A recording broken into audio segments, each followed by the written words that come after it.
Hey guys, Wonton back to bring another One Piece tournament match, this time featuring Law and Smoker. He won the high roll, and so he chose to go second, as both decks do want to go second. If his deck and sleeves look familiar, that's because that's my spare Navy deck, because he did forget to bring a deck of his own for the tournament. Garp is a great card against Zoros and Laws for Smoker, just because he allows you to stop them from developing a board with their small cheap bodies. Here he accidentally reveals the Sakazuki off life, and we just go ahead and pop the Garp with our Vista just to allow us to continue building our board. And at the same time, Smoker doesn't have any great Vista targets anyways that don't require prior Otama setup.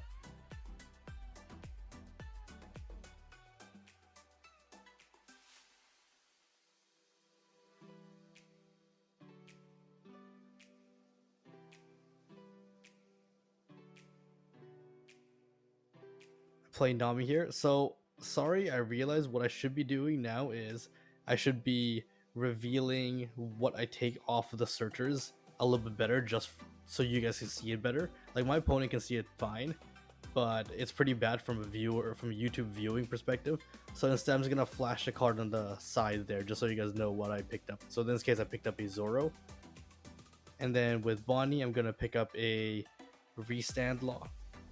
Now, normally we don't like leaving Bonnie exposed like this, but we were desperate. We did not have good cards in our hand here, and so we were just fishing for something to use. And just go for a swing at face, and he's defending pretty aggressively early on here.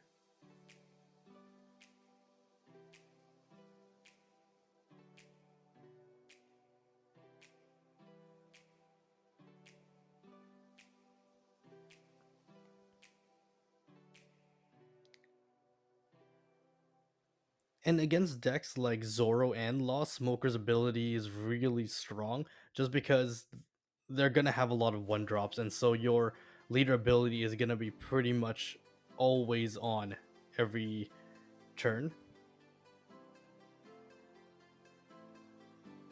We do have to respect the fact that he does have 2 active Dawn here, just because Shockwave can knock out basically half the cards in our deck. So here we're just trying to take chip shots, just trying to make him use up some of the cards in his hand, because one of the problems that Navy has is their lack of card draw. So every card they have is super valuable to them.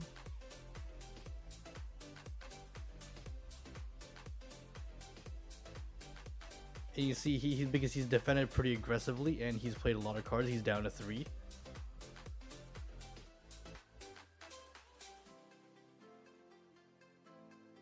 And again, feels kind of bad using Bonnie and leaving her exposed like this. But again, we are still trying to fish for something usable here. And at the very least, we're not losing value. She's breaking even at least. So here we take the Drake. And that's actually probably one of the best things to see here. Just so we can pop the cruise on. We get a little bit more, a little bit of tempo and board control back on our side.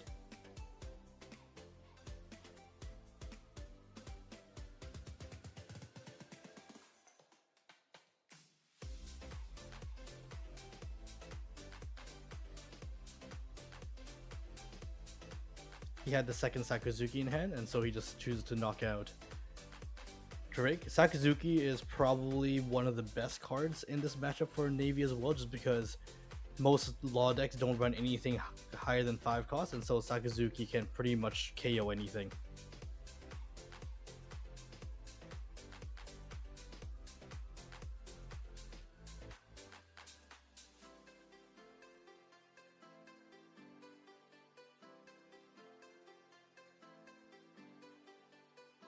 So he is running low on cards, so it was unlikely that he was going to defend that Kobe, so we're just trying to get one more body off the board here and get some value out of our Nami as well.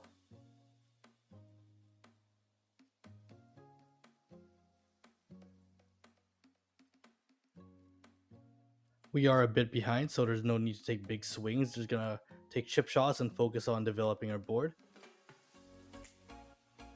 Play the Law and play the Nami again, just get some value out of it. That's why we swung with her first as well. We grab the jet pistol for later on in case we find a Otama later.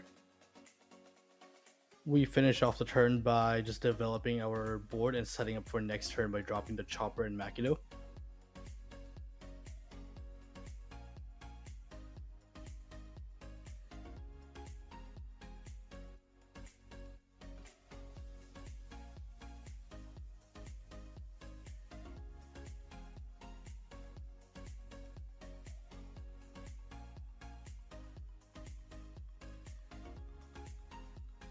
So although we are already getting kind of low, we choose to take the life here first because we are still just fishing for cards to use.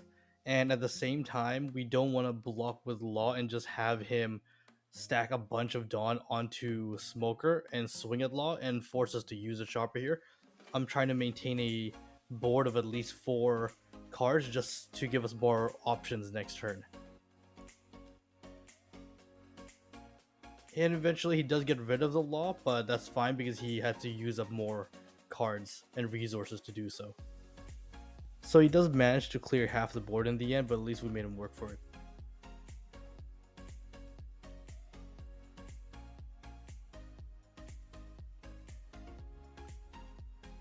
So again, just continue trying to build up our board. Play the Dan. Great card in this situation since we managed to fish out the Otama that we were looking for.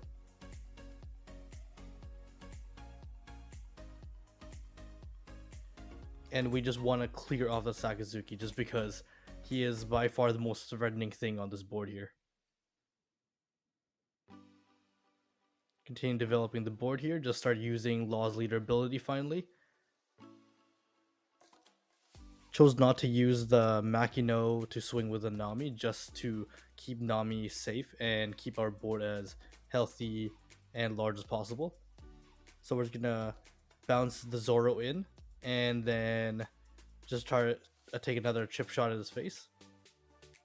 Again, no need to take big swings here because we are reaching the point where we're beginning to outvalue him with our card advantage.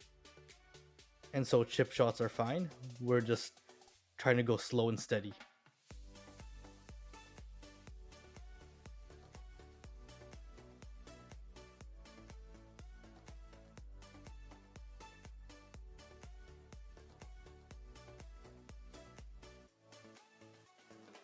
So he swings 9k into Zoro here, and normally we would just let Zoro go and keep the Law up, but we decided to use Law to block Zoro just because I had another Law in hand, and I thought maybe we could get some more shenanigans with Zoro here and get some extra swings in because I wasn't trying to get 7k or 6k swings. I was happy with just swinging 5k multiple times into his face each turn.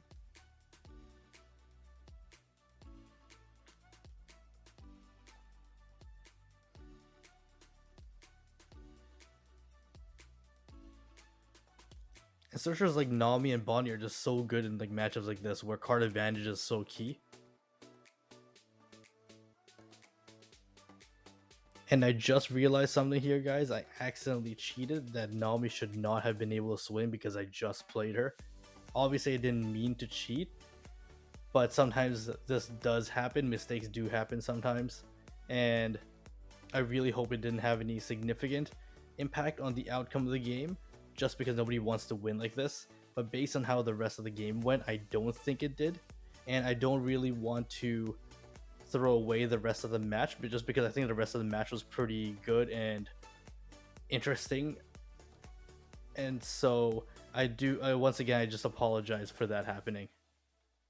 And just to add further confusion, that Zoro is active. He has not yet swung. We are actually in the middle of discussing something about this attack, and I just forgot to reset him as active. And so the play here was to use Otama to minus 2000 to the Borsellino, just so that he would be forced to give it up. He wouldn't have the option of blocking and still saving Borsellino. So he chose to take the attack there, and Meteor Volcano was actually a pretty decent trigger here just because it adds another card to his hand, potentially adding another maybe 2000 counter.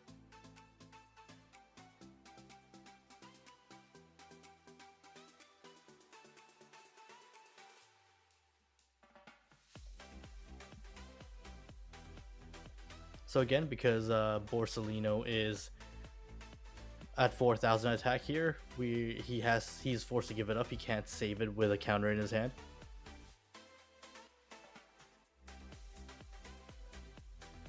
So again, here's that law to bounce back Zoro, and then Zoro swings with 6,000, so he's forced to use the last of his cards.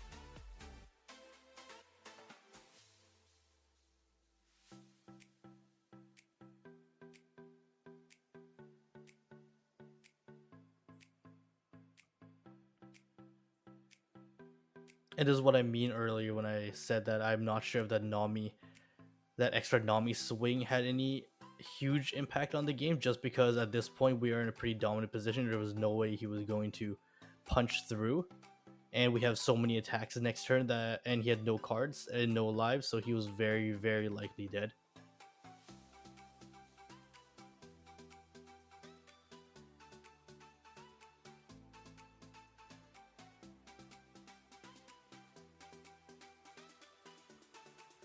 He decides to swing 7k into leader here, and I just choose to counter it out. Just play it safe. We don't really need these cards anymore.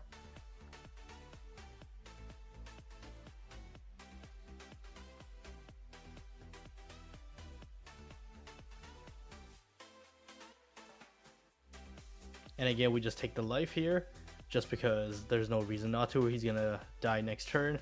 And here he just concedes the game because he realizes he's coming from unwinnable position. It was unfortunate we had that one blemish with the Russian Nami there, but I hope you guys still found the rest of the match enjoyable and interesting. If you guys like these type of videos, please like and subscribe. You guys know the drill. Leave a comment down below if you have any questions. And until next time, I'll talk to you guys later.